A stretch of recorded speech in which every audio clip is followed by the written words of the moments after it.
Hello everyone, my name is Vishal. Hello everyone, my name is Rakshita. And welcome to the 21st episode of Anish News Capsule. Our first headline for today is Tech giants should stop treating India like a third world country, says Paytm CEO Vijay Shekhar. US-based big tech companies must stop treating India like a third world market, as it is the largest consumer base for such companies, said Paytm CEO Vijay Shekhar Sharma. It feels so bad to be treated like a third world country when we are in fact the largest consumer internet market in the world, said Sharma. More than regulations, it's about how some of these policies are enforced in India, said Sharma. His comment is seen in reference to the recent WhatsApp controversy and Google's dominance in the internet's ecosystem.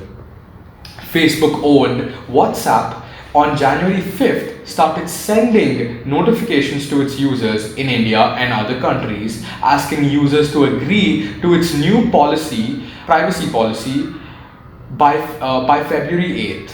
WhatsApp said that if the users want to continue using the app, they will have to accept the company's new terms and conditions.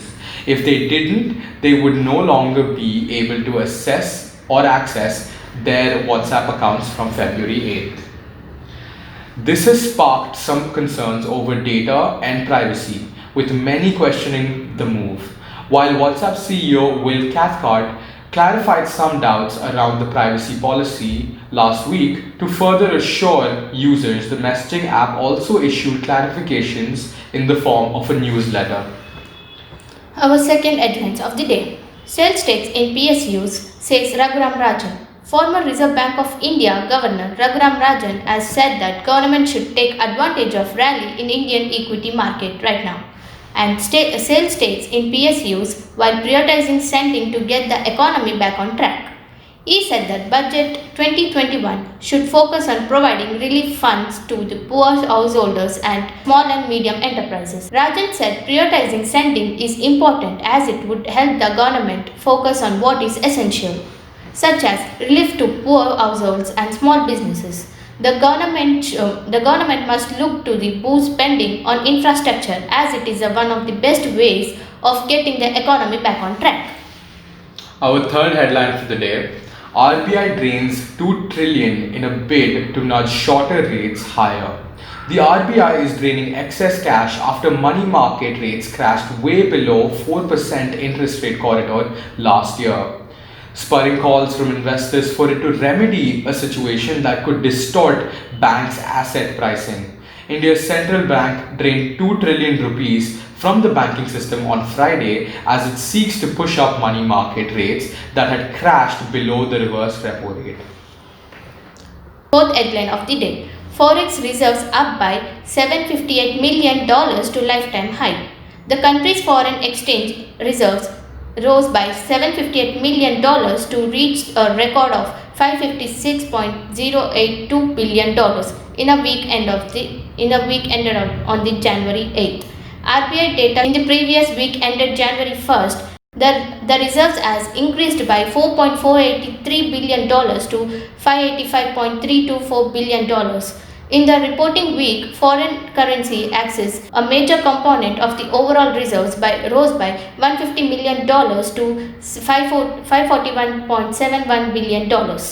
Our next headline, HCL on hiring spree. Noida-based IT company HCL Technologies, which saw its revenue cross $10 billion in milestones in 2020, plans to hire about 20,000 people, both freshers and laterals, over the next 4 to 6 months. At the end of the December quarter, the company had a total employee strength of 1,59,000 as compared to 1,53,000 and 1,49,000 in quarter 2 and quarter 1 respectively.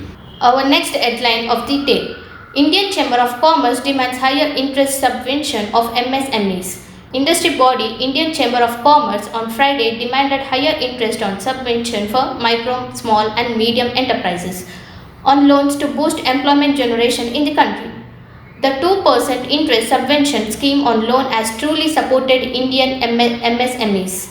We would like to propose that the scheme be further extended with enhanced courage, Indian Chamber of Commerce President Vikas Agrawal said. Our next headline, life insurance sector's new premium business falls 3% in December. The new business premium of life insurance industry contracted by 3% year on year. From rupees 24,000 crores in December, the new business on the first year premiums of 24 life insurance companies was 25,000 crores in the same month of 2019. The country's largest life insurer, LIC, contributed rupees 14,000 crores or 58% of the total premium generated during the month, showed data from the IRDAI.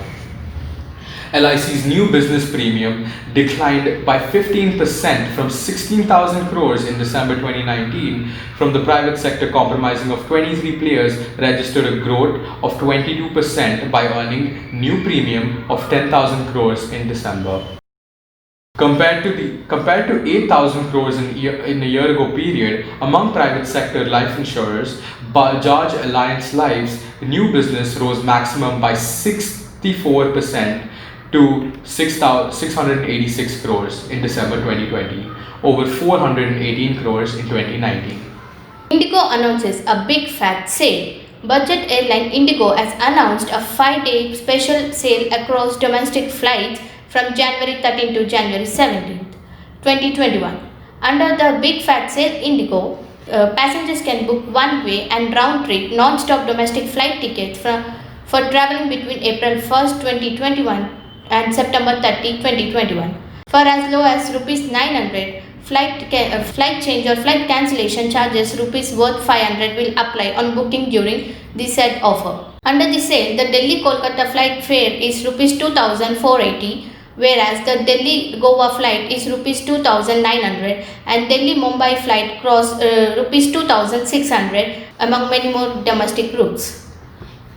Our next headline for the day, Telangana accounted for about 63% of FST's total paddy procurement across the country. Rice production in Telangana has increased by more than 20% on a year-on-year basis. The production for the year has now touched 1.3 crore tons in 2019 to 20. It was 62 tons in 2017 and 18 tons in 2016. Telangana accounted for about 63% of food corporations in India's total paddy procurement across the country till date, a record of sorts for the farmers of the state.